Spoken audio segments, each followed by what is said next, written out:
NASCAR on Prime lights up Music City. Who's got what it takes to tackle the concrete at Nashville Super Speedway and walk away with NASCAR's coolest trophy? Stream the NASCAR Cup Series at Nashville, Sunday at 6:30 p.m. Eastern, where music meets motorsports, only on Prime.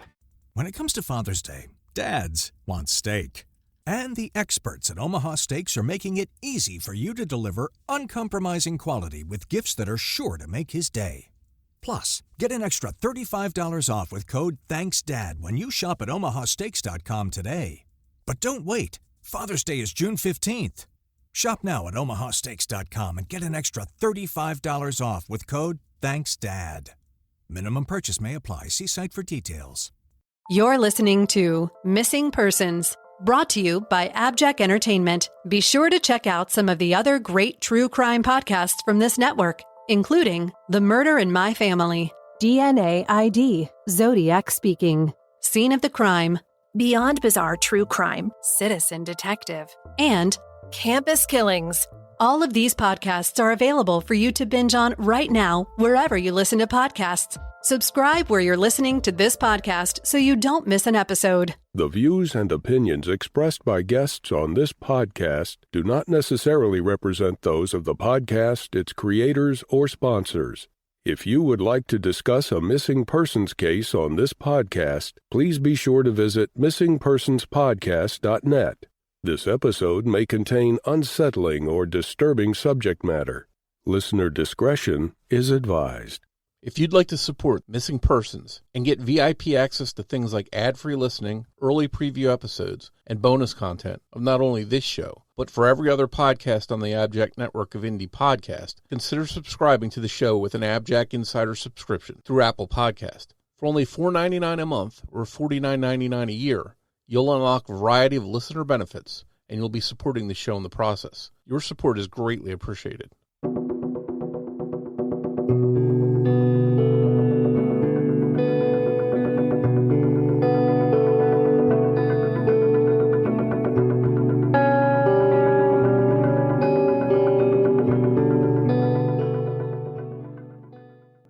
Today we have a major update in a case that we featured a few years back in the premiere season of Missing Persons.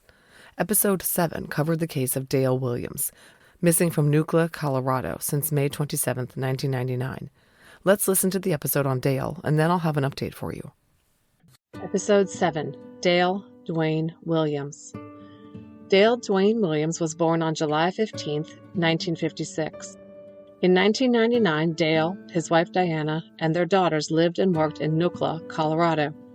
This is a tiny town about halfway between Telluride, Colorado, and Moab, Utah. Population not even 1,000. 42-year-old Dale owned the Pro Body Shop, an auto repair business. He was known to pretty much everyone in town and was well-liked because of his charisma, energy, and sense of humor.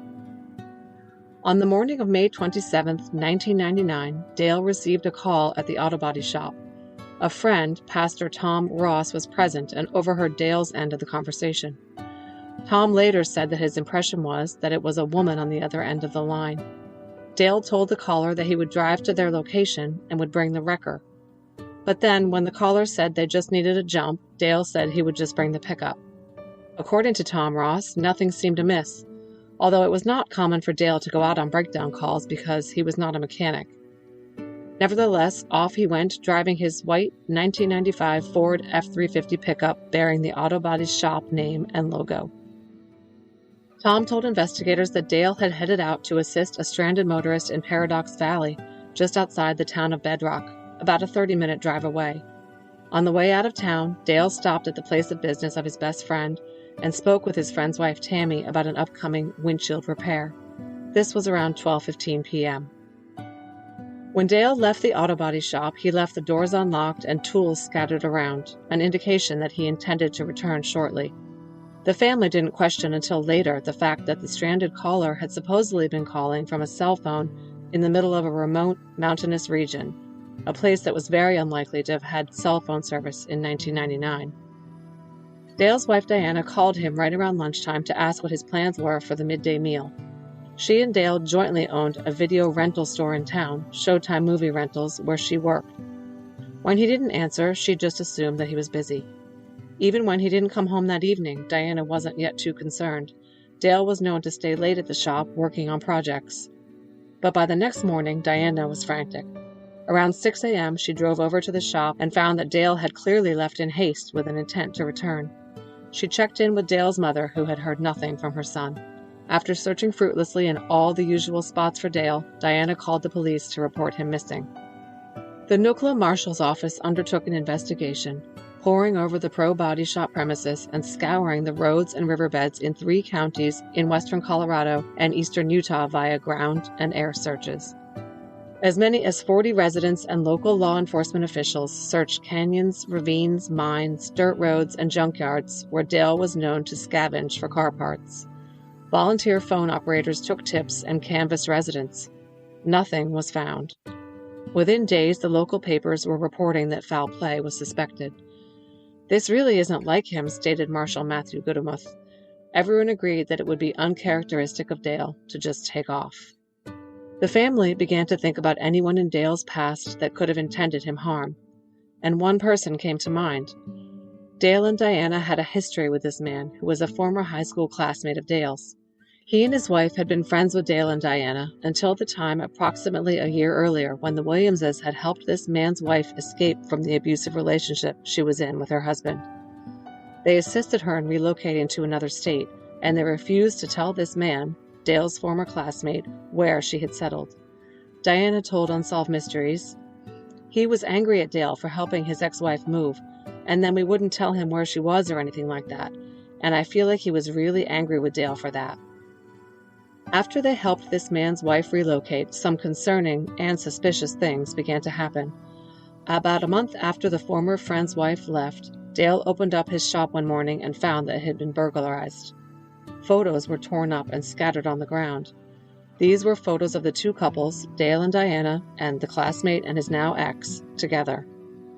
What was even more disturbing were the bullets lying on the floor, and these bullets belonged to a .22 caliber revolver of Dale's that was discovered to be missing from the shop. It turned up a few days later in the drop box at the video store Dale and Diana owned. Needless to say, Dale and Diana were unnerved by these events, and it seems they were right to be nervous. Dale disappeared not too long after this.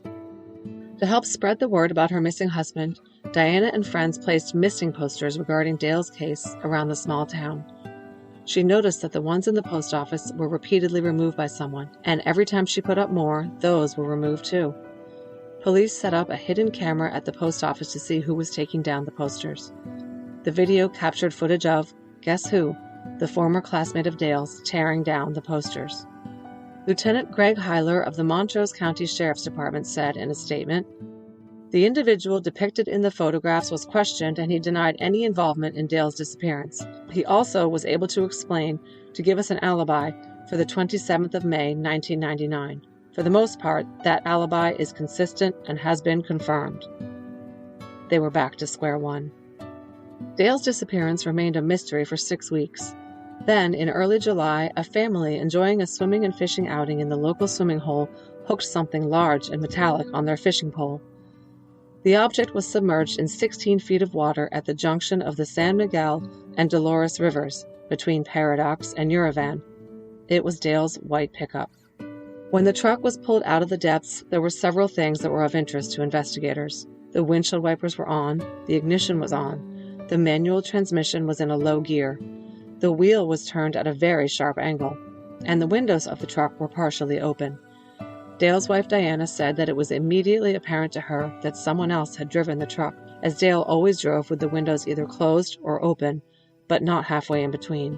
According to an article in the Colorado Daily Sentinel, the truck had entered the water at a right angle to nearby Colorado Highway 141, which authorities have said is virtually impossible if Williams fell asleep at the wheel.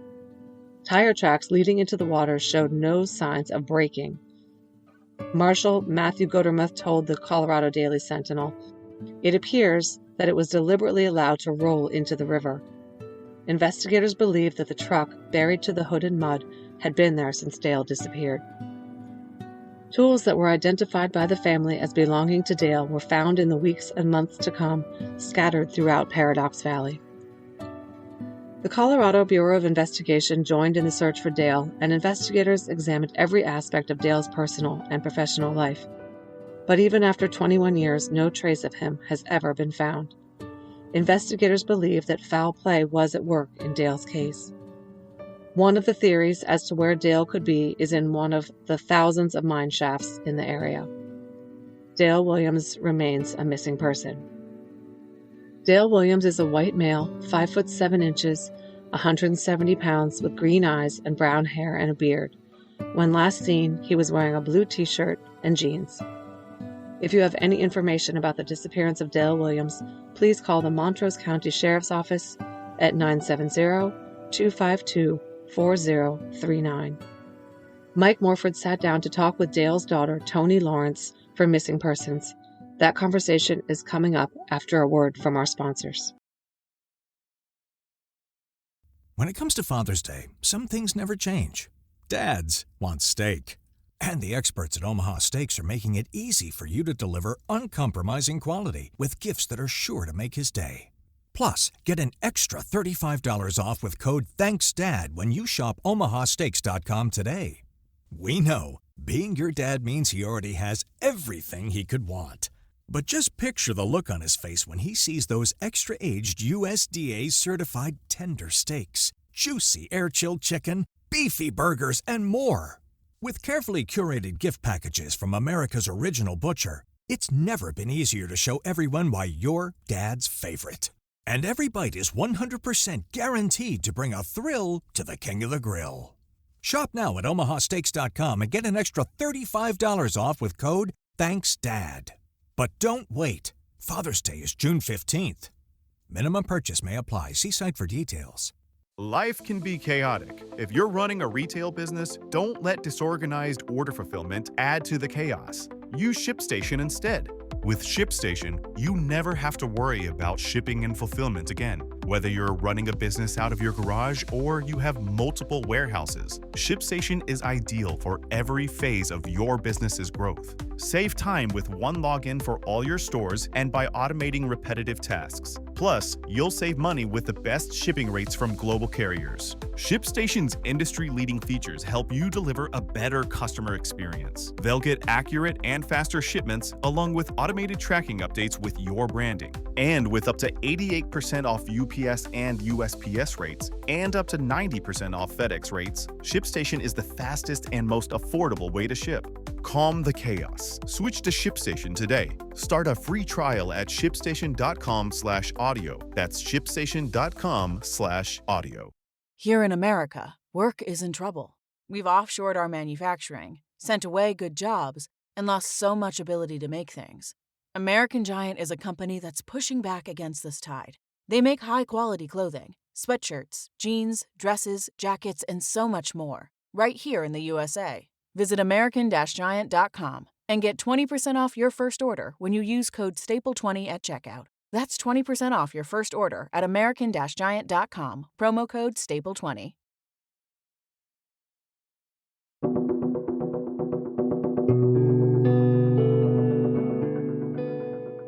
Hi, Tonee, and thanks for coming on Missing Persons to speak about your dad's case with us. Thanks for having me. Your dad's been missing now over 20 years, and I can't even imagine what that journey's been like for you and your family. How do you keep going and talking about his case after so long? Well, because the case it's very unique, I think, compared to like a lot of other missing persons cases. It happened in a super small town where people know everything about everybody else in your daily routines, and it just seems like something that would be so easy to solve, but because of maybe things during the early investigation has hindered that, so to speak. So I think that my dad's case is very unique, and of course, since he's my dad, we want closure. We want to know what happened. We want to see justice. and to be able to truly move on with our lives. What's been the toughest thing to deal with through all of this?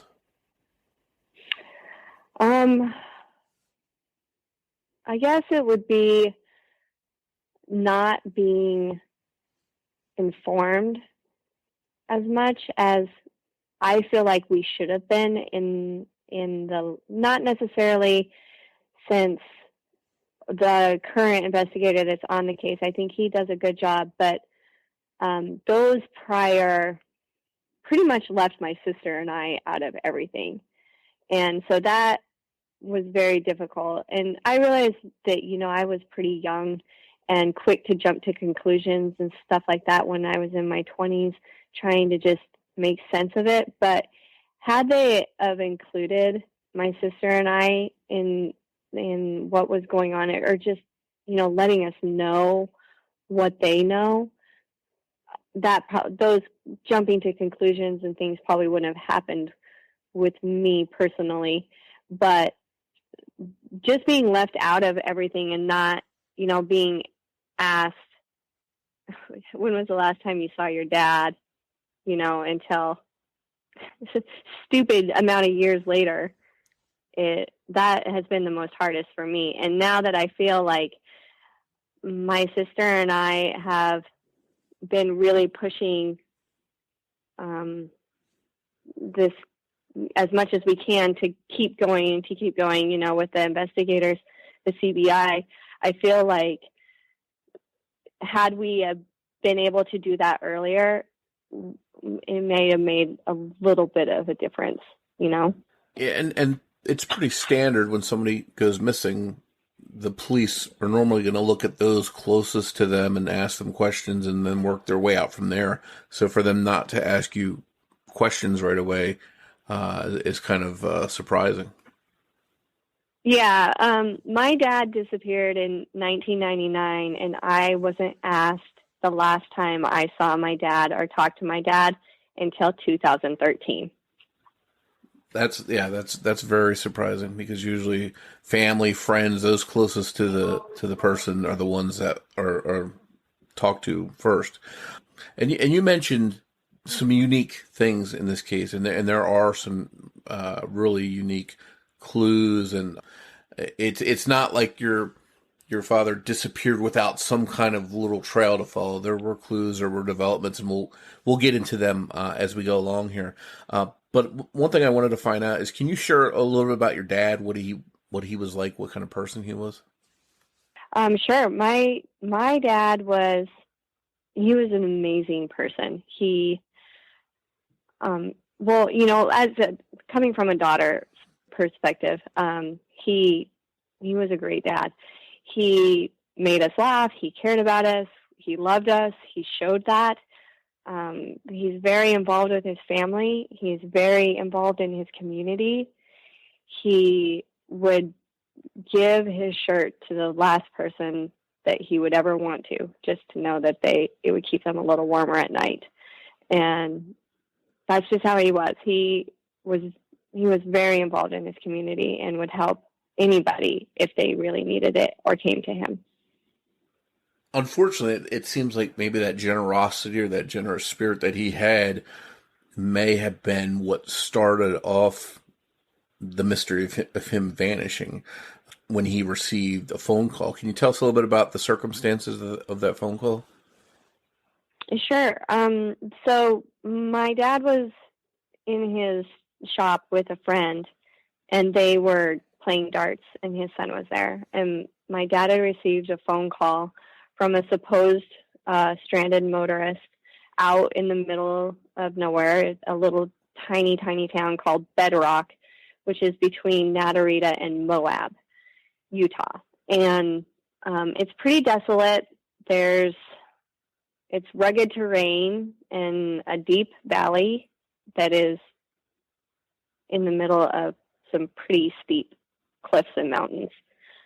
And this is in 1999, remember. So supposedly the phone call came from a cell phone from this stranded motorist out in the middle of nowhere between mountains in 1999.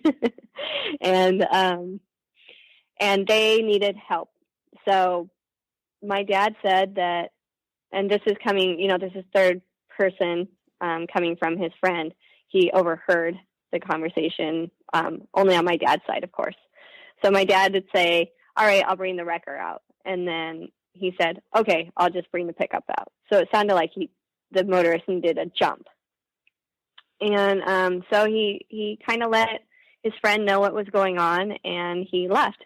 And he stopped by Feral Gas and talked to his very best friend's wife, and he was looking for his very best friend, but he wasn't there. And his wife had said, oh, no, he's not here. And then my dad said, well, I just swung by to let you know that I'm going to get to your windshield on Tuesday. And she kind of thought that was strange, but she's like, well, all right. I mean, you didn't really have to drive all the way down here to tell me that, but sure. Okay, cool. And then she was the last person that saw him. So, and just to recap, so your dad is a body man. He repairs wrecked vehicles, essentially. Not a mechanic necessarily, not someone who goes out and fixes cars that are broken down. But he gets this call anyway and wants to help. So he decides he's going to go out to this destination and see if he can assist this female caller.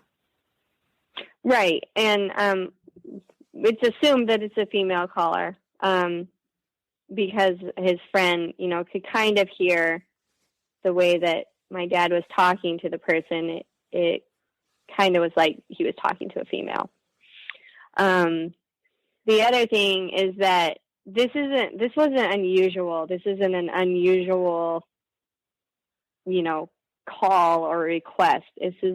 Nucla is at the time a 900-person town population, and everybody knows that my dad is fully capable of helping them jump, and that he would, and that he has a wrecker, and he would come out, no problems. Whatever he needed to do, he would do it. There's only a few places in Nucla that have wreckers or offer any sort of automotive service, and my dad happened to be a body man who, worked on cars and was generous. And that's not saying that he couldn't work on, engines and things like that. It wasn't his specialty. He was a body man. He wasn't necessarily a mechanic. So at the very least, he could try and help someone if for some reason he might be able to give them a tow, basically, to wherever they needed to go. Right, but, he carried around tools in his toolbox that was bolted to the truck. If there was needing of some engine tinkering, he was very well capable of doing that in order to get the engine running again and going. I mean, he rebuilt my sister and I's first cars, from a wrecker. So he can do it. That just wasn't his specialty. So he leaves there to go assist this caller, who is presumably a woman. And along the way, he stops off looking for his friend. He's not available. We talked a little bit before, and you got the impression maybe he wanted to bring your friend along because he had some kind of suspicion about the call, maybe? Right. That's what I kind of feel like. There was some stuff going on that my parents were dealing with that obviously made them uneasy.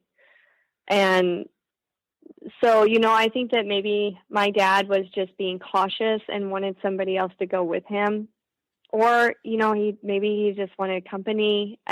Steve and my dad were thick as thieves. They were really great friends and had grown up together. And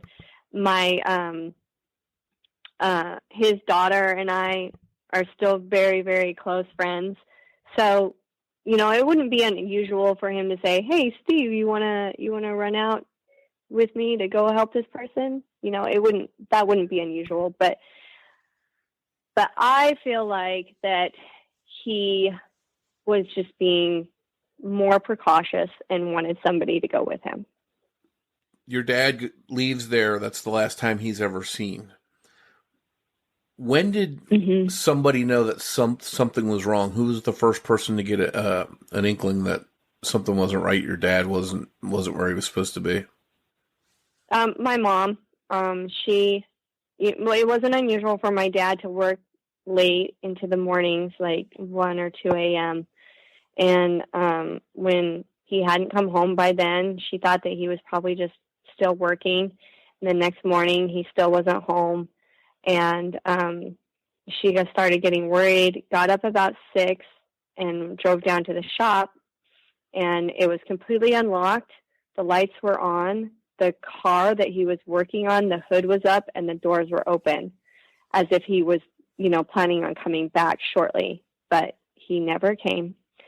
And so she went over to my granny's, which is my dad's mom, and got her up, and they started looking for him. They looked most of the day, and then in the evening reported him as missing. And how quickly did the police jump into action? I know that you said that there were some shortcomings at the beginning as far as the investigation went, but did they take your family's concern seriously at the beginning, as far as you know? I believe that the local authorities did. And I do think that because my dad was their friend too. And he grew up with the people that were police officers in the area as well. So I feel like that if my mom, called the deputy and said, "Hey, Dale hasn't been home. I'm worried. We've been looking. We can't find him," I believe that they would have taken it seriously and started in. What I don't feel like was taken seriously, outside of the whole way that missing persons cases are handled with the waiting period and my dad being an adult, it's very common knowledge to know that a department would say, well, he's an adult. Who's to say he just didn't leave? And so after that period, there was a good amount of support throughout the community for a search party of about 500 people or so. And that search party lasted 2 days with nothing. Like, the truck wasn't found, no tools were found, nothing was found during those 2 days. So when I say that there was shortcomings early on in the investigation, I am meaning after they found the truck. And when it had gone from a city jurisdiction to more of a county jurisdiction, I guess.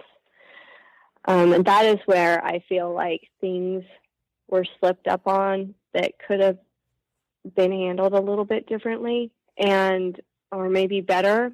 But again, I was left out of most of the investigation during that time. And I only know what happened through people that were directly involved at the scene during that time.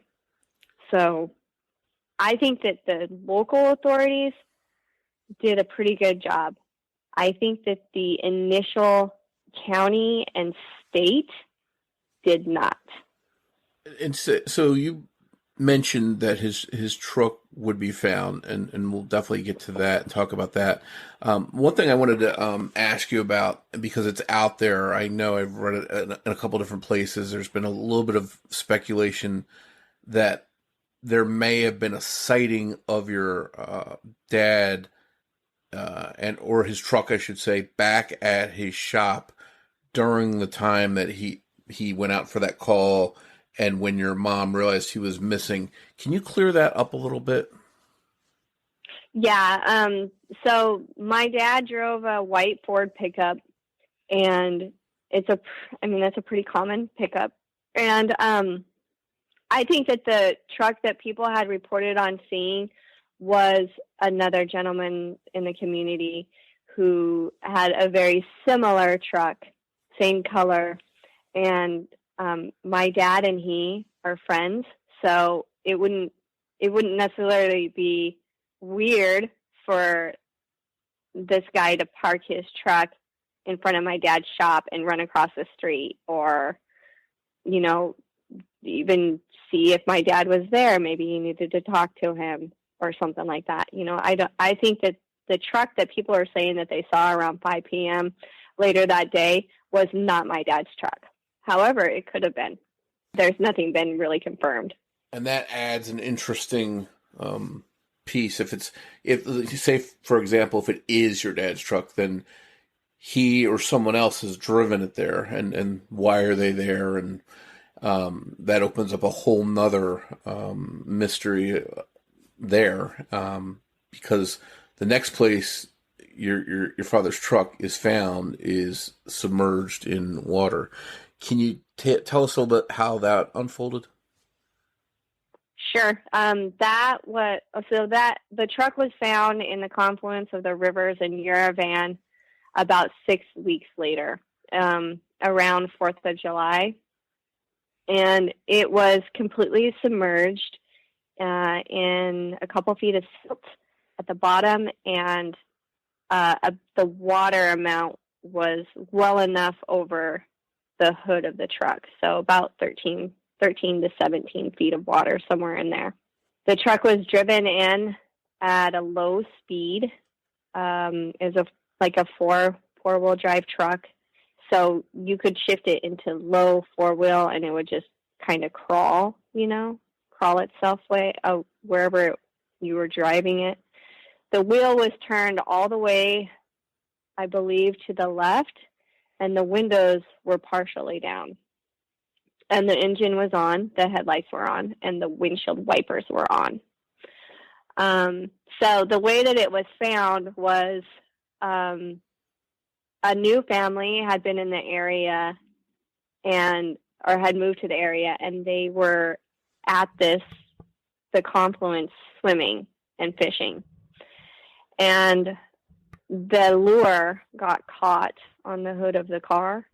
And so the boy at the time, who is my very good friend now because of this case, he went to release his lure and was standing on the hood of the car, and he had told me that he thought it was a refrigerator. So when he went down to release the lure in the water, he could tell that it was a vehicle, and he managed to get his arm inside enough. He was trying to get into the glove box to get the registration out, or to try to find the registration, but he was able to pull the dash cover off of the dash and bring it to surface, and it had said Pro Body Shop on it, which is my dad's. So then he ran over to Yametco, which is the closest building that had people in it, and called the cops to say that they had found the truck in the river. So there's no sign of your father around. He's not in the vehicle. It's not like his body's found anywhere nearby in the water. Did they search for your father as if he may have gone in there in an accident, looking for his remains there? Actually, they didn't, that I know of. So Levi had said that he was at the scene the entire time. And I have another very close friend that was at the scene the entire time when they were pulling the vehicle as well. They ended up having to pull the vehicle with a backhoe and got it out. And Levi had said to I guess, I don't know who was there at the time or what jurisdiction they were, but he had said, "Hey, there's stuff floating down the river. Do you want me to swim down and retrieve it?" And they said, "No, we have enough evidence with the truck." I fully 100% believe that. I heard that straight from the horse's mouth. And he was kind of taken aback about it. They didn't put up anything to catch stuff that was floating out of the truck, paperwork or anything like that I know of, or that Levi knows of. And yeah, they just let it go. Which is surprising because that could just be like his registration or his normal papers, but it also could be some kind of clues to what happened to him. That's very disheartening to hear that. When it comes to Father's Day, some things never change. Dads want steak. And the experts at Omaha Steaks are making it easy for you to deliver uncompromising quality with gifts that are sure to make his day. Plus, get an extra $35 off with code THANKSDAD when you shop omahasteaks.com today. We know, being your dad means he already has everything he could want. But just picture the look on his face when he sees those extra-aged USDA-certified tender steaks, juicy air-chilled chicken, beefy burgers, and more. With carefully curated gift packages from America's original butcher, it's never been easier to show everyone why you're dad's favorite. And every bite is 100% guaranteed to bring a thrill to the king of the grill. Shop now at omahasteaks.com and get an extra $35 off with code THANKSDAD. But don't wait. Father's Day is June 15th. Minimum purchase may apply. See site for details. When a shopper places an order, you have one shot at winning them as a lifelong customer. I'm Al Coe, CEO of ShipStation. I'm obsessed with ShipStation being the most reliable and efficient way you can ship. At ShipStation, our promise is to make shipping easier for e-commerce business owners. We're focused on providing the most integrations with all the places you sell and automating manual tasks to make fulfillment easier for your team. We partner with all the major carriers to make sure you get the lowest possible rates because every dollar counts. So no matter what you're sending or where you're shipping to, ShipStation can get it there fast and keep your customers happy. See for yourself how ShipStation can reduce the time and effort you spend on order fulfillment. Go to ShipStation.com to sign up for your free trial. That's ShipStation.com.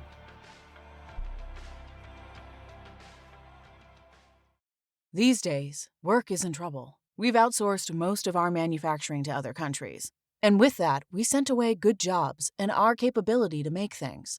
American Giant is a clothing company that's pushing back against this tide. They make all kinds of high-quality clothing and activewear, like sweatshirts, jeans, dresses, jackets, and so much more, right here in the USA. So when you buy American Giant, you create jobs in towns and cities across the country. And jobs bring pride, purpose. They stitch people together. If all that sounds good to you, visit American-Giant.com and get 20% off your first order when you use code STAPLE20 at checkout. That's 20% off your first order at American-Giant.com with promo code STAPLE20. So there's only two real possibilities. Your father has an accident, somehow drives into this water, but if that's the case, where's his body? The other possibility is that someone, your father or someone else, drove this vehicle in there to dispose of it. But the way you're describing it in low gear and everything else, it sounds like that's the more likely possibility, is that someone intentionally drove it into that water. Right. And we definitely do not believe that my dad was the last one to drive that vehicle. He had some very peculiar things about him with driving, I guess, driving habits. And one of those was how the windows were while he was driving. They were either all the way up or all the way down. He never drove ever with windows halfway up or halfway down, or even a portion of the way. He just didn't, that wasn't him. They were either all the way down or all the way up, period. And these windows in the car were partially rolled down. And I believe that is so somebody could stick their arm in there and guide this vehicle in, and then the other window was rolled down to allow the water to flood the cab, and keep the truck down. And you've got that scene there, but then also some of your dad's tools are found in a different location. Can you talk a little bit about that? Right. And actually, the toolbox that was on the truck was bolted to the truck. And it was not on the truck when they pulled it. And they have found tools in the past, and I believe they are still finding tools scattered about the hills in the opposite direction of where the truck was found.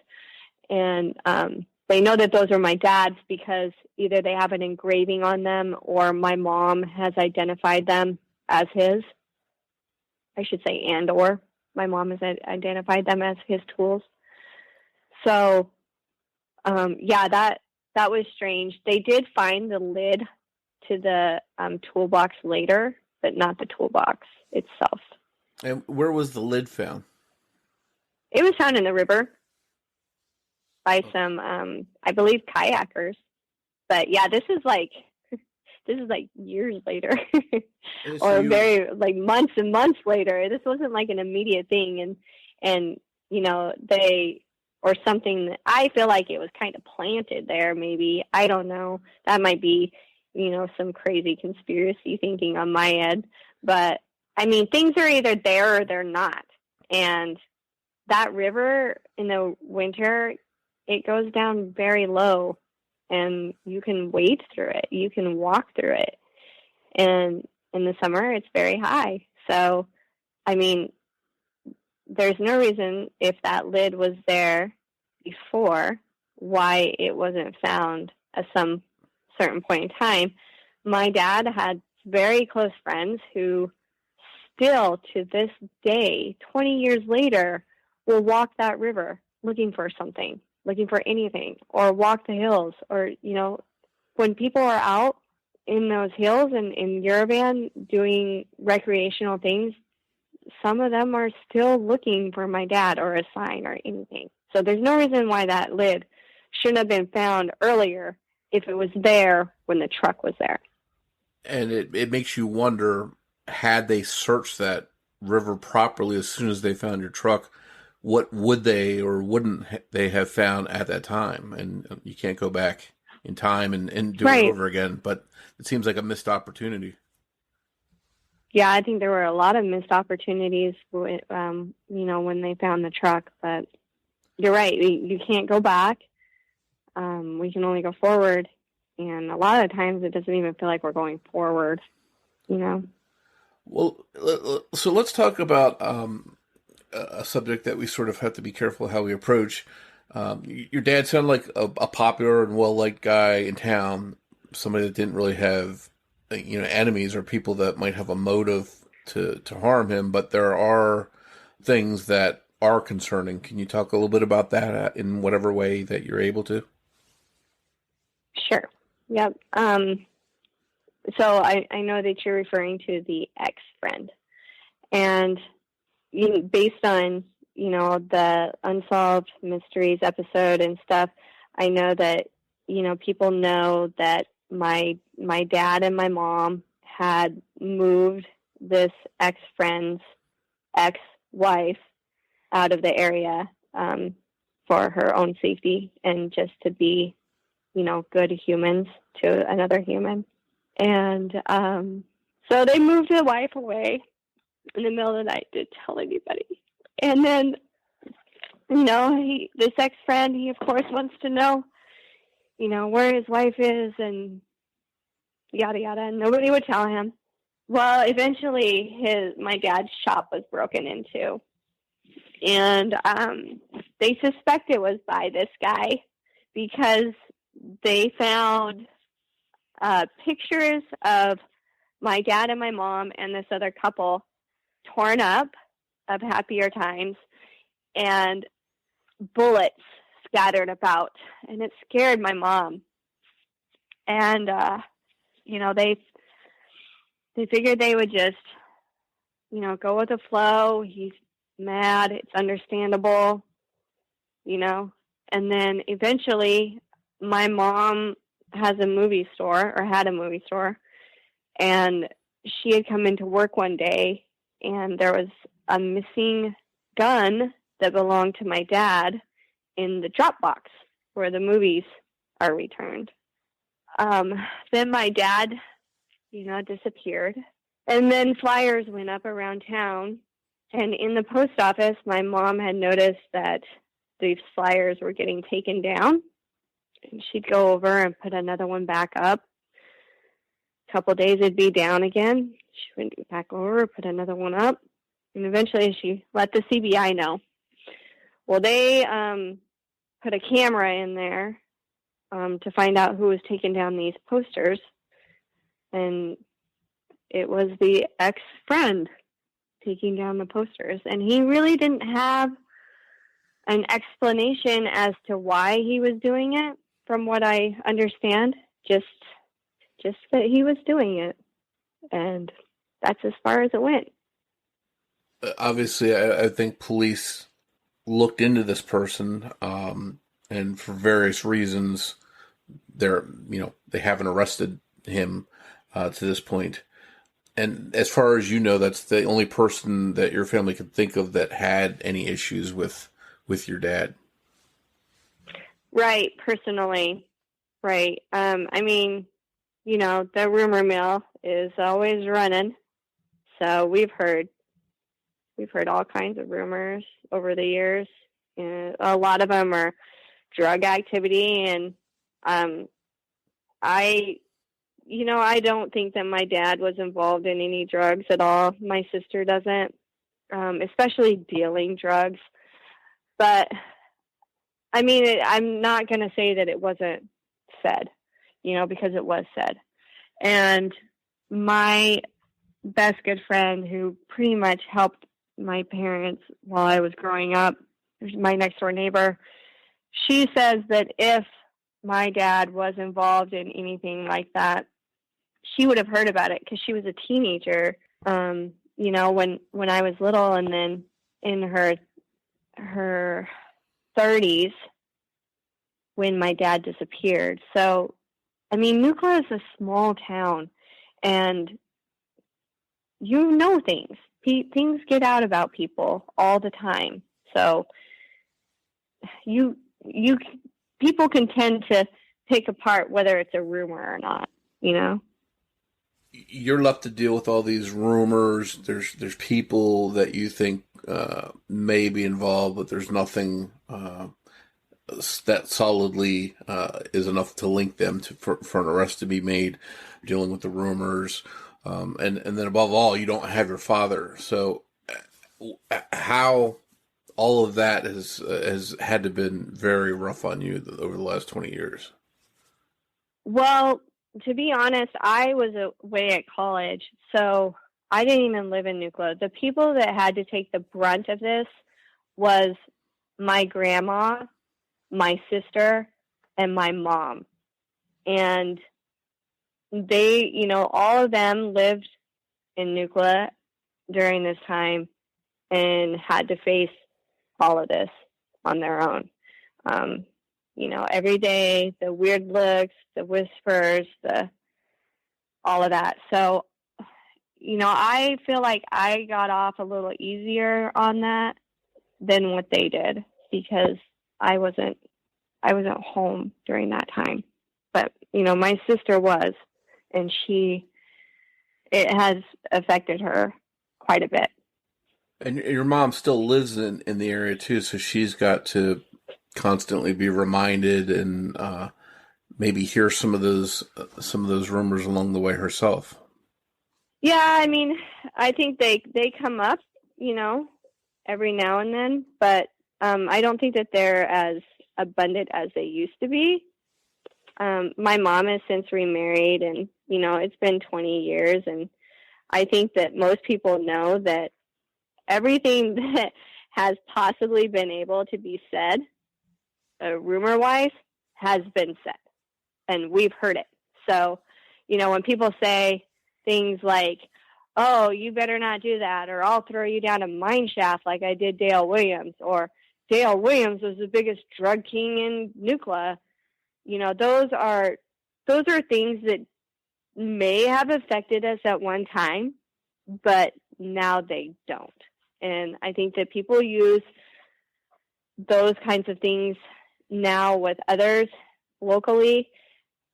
It's kind of like, it's a slap to, my family for people to use my dad's case as a as an empty threat, to other people when they had no involvement, and it's cruel behavior and words. But I guess that's people for you.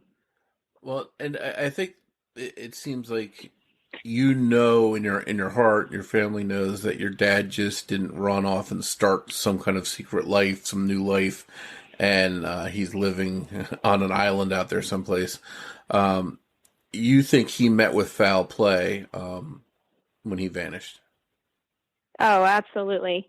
First of all, my dad was very much so a family man. His family on his side meant a great deal to him. I know that, my sister and I and my mom meant a great deal to him. And I mean, at the time, nobody wants to look forward to grandchildren when you have teenage girls, but I know that, my parents were looking forward to that when the time was right, and he would have really enjoyed that, being a grandpa. But there's no way that my dad, being the person that he is, would run off and live the good life while his girls are wondering where he is and what happened. And that being said, has he been declared dead, or is that something that's being considered, or? He has been declared dead. 5 years after he went missing, my mom was able to declare him dead in order to, get the small amount of life insurance that he had, so she could pay off, their debts and try to move forward a little bit in her life. So he has been declared dead. No, it wasn't my mom trying to get insurance money, just to clear that up for the people that would automatically jump towards that. And, that's something that my mom has had to deal with in order to move on for herself. I think that's the ugly side of these kind of cases, some of those rumors and theories and stuff that just aren't true, yet the families have to hear them and deal with them. Yeah, and really nobody will ever know what's that like. The people that run their mouths, they will never understand those feelings or being put in that situation, because it's highly unlikely that they will be in the same situation.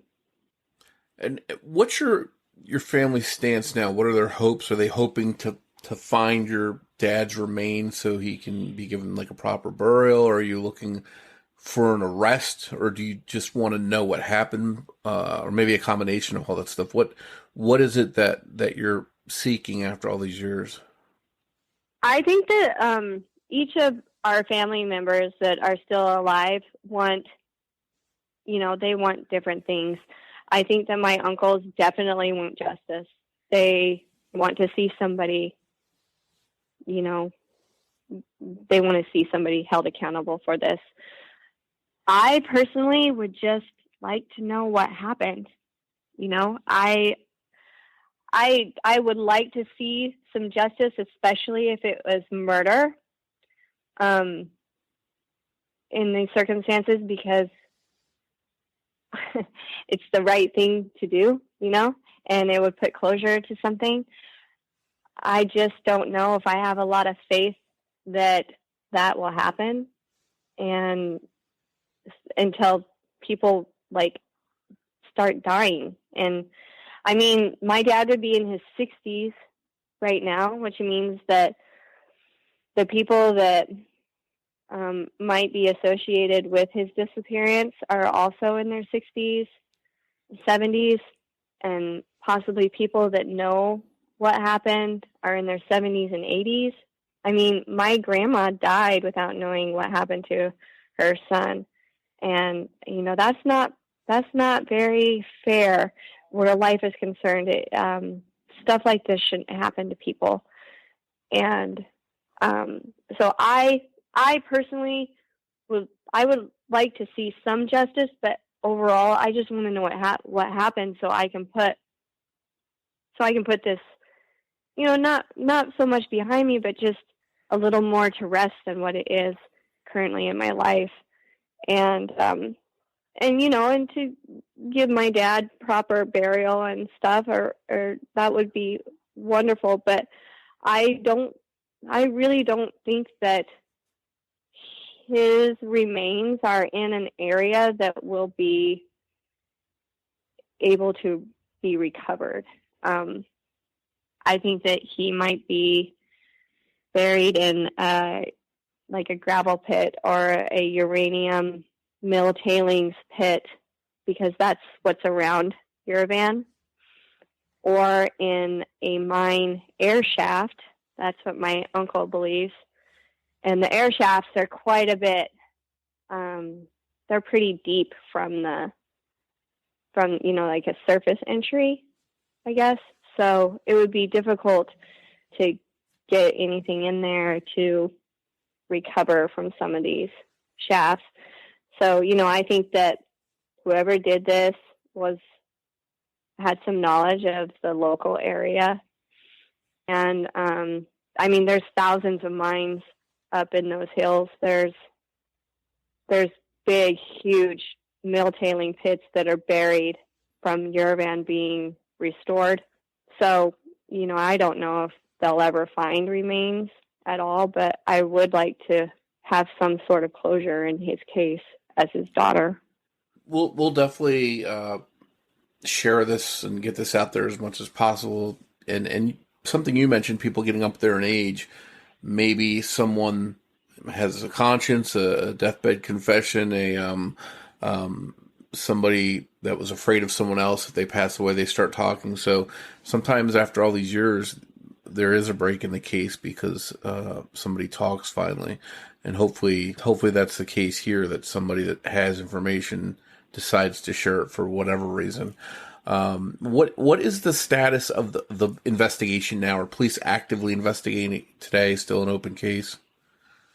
It is an open case, and they will investigate any leads that they get, but there really aren't that many. And the leads that are coming in are the same things that, they've been dealing with for years. I saw Dale Williams at my next door's Christmas party, or I saw Dale Williams on a flight to Phoenix, or, wherever. So a lot of that stuff is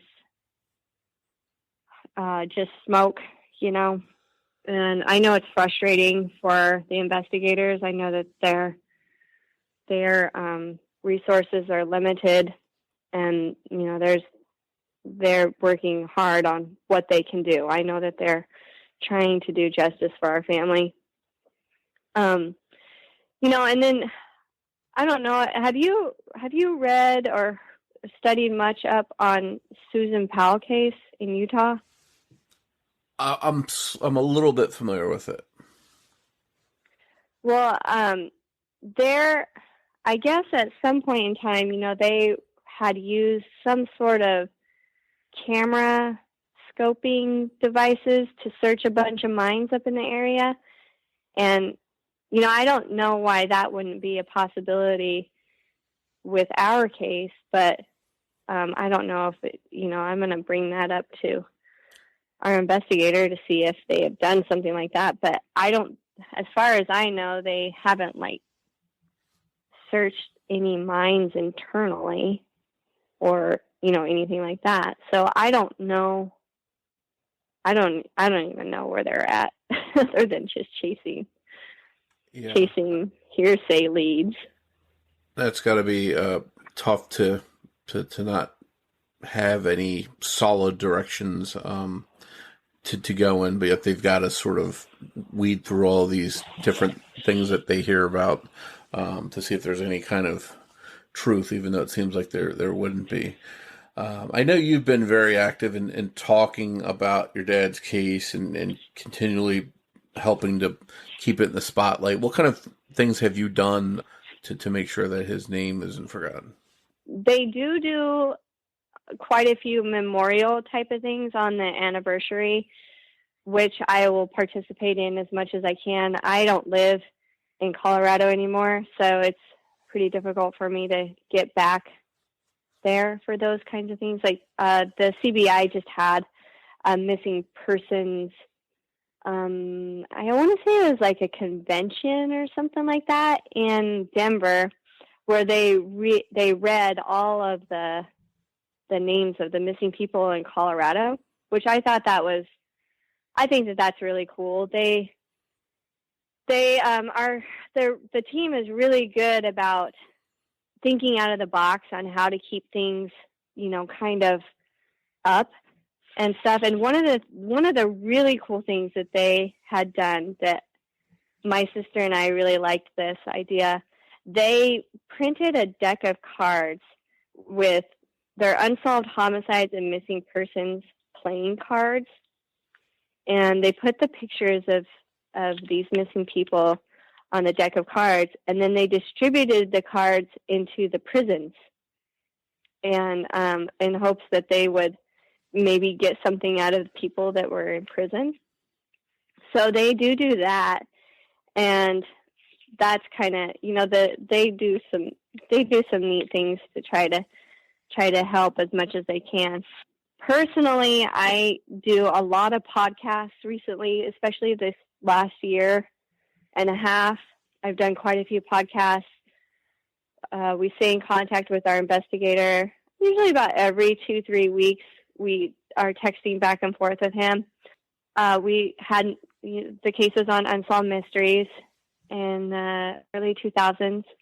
I heard that Netflix picked up Unsolved Mysteries again.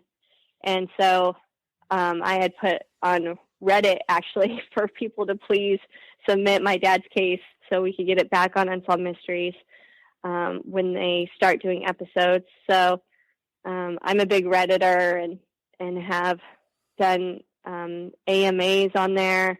I'm on Web Sleuth. I try to do a lot of social media stuff, and I don't know if it's very effective, but it's effective to get people talking and sharing ideas with me on stuff that I might be able to do to help further the case in any way that I can. And for that, I'm very appreciative because I've gotten some really great suggestions and ideas, like go do this, go suggest this, go do this, or talk to this person about this. And I think that has been helpful, especially the podcast, because they reach so many people.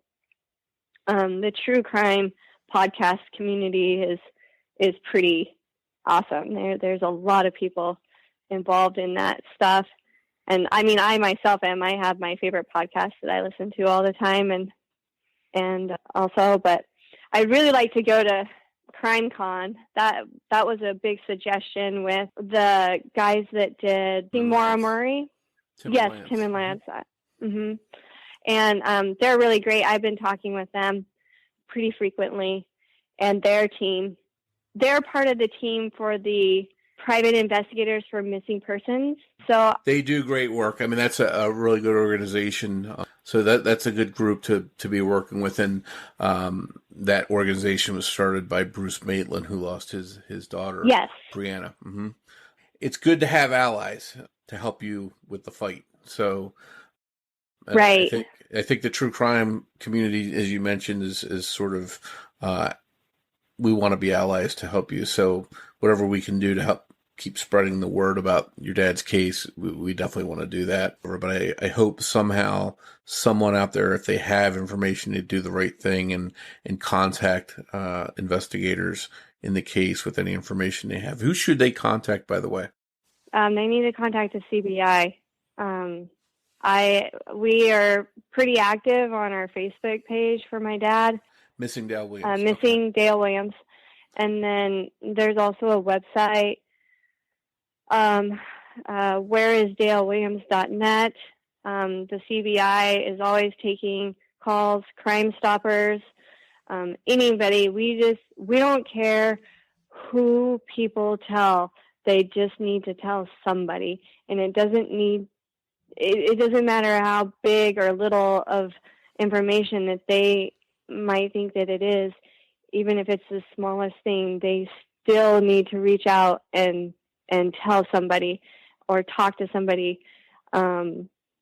It's not hard to find people on the internet anymore. And, it's very, very easy to find a phone number to relay this information to the people that need it. And I think that is one of I changed on our Facebook page, when 20 years came up last year, I changed the cover pages, to say it's time to talk Nucla, because it really truly is. There are people in Nucla that know what happened.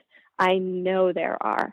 And I just can't fathom the weight of withholding this kind of information would do to somebody. I just can't understand how people would withhold information like this.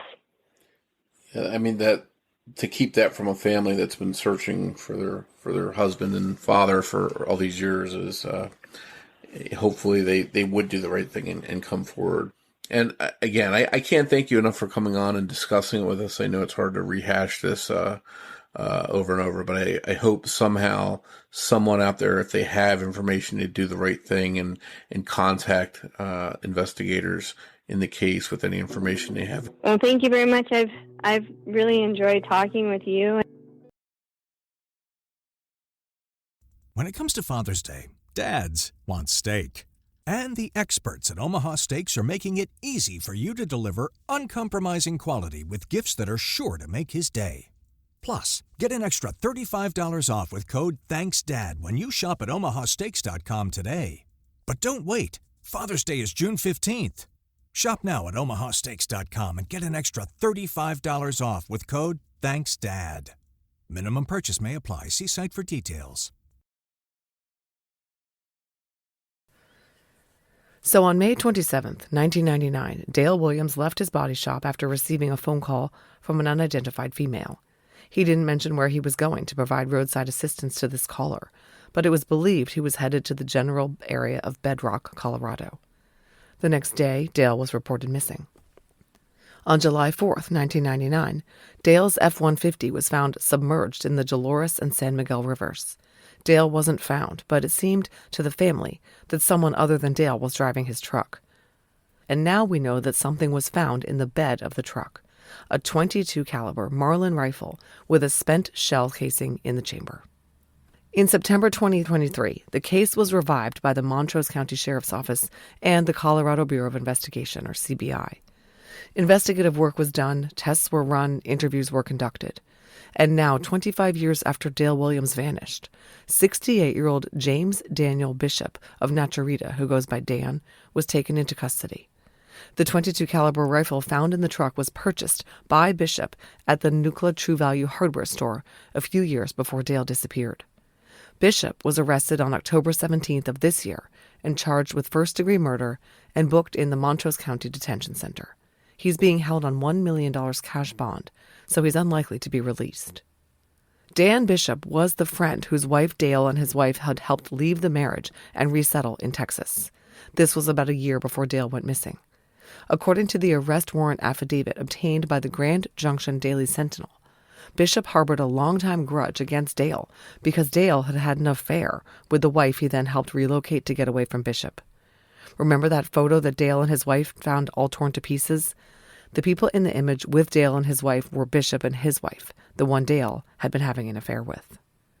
The affidavit alleges that Bishop conspired with his cousin Veldon Barnes and Barnes' girlfriend Debbie Lacey to murder and get rid of Dale Williams.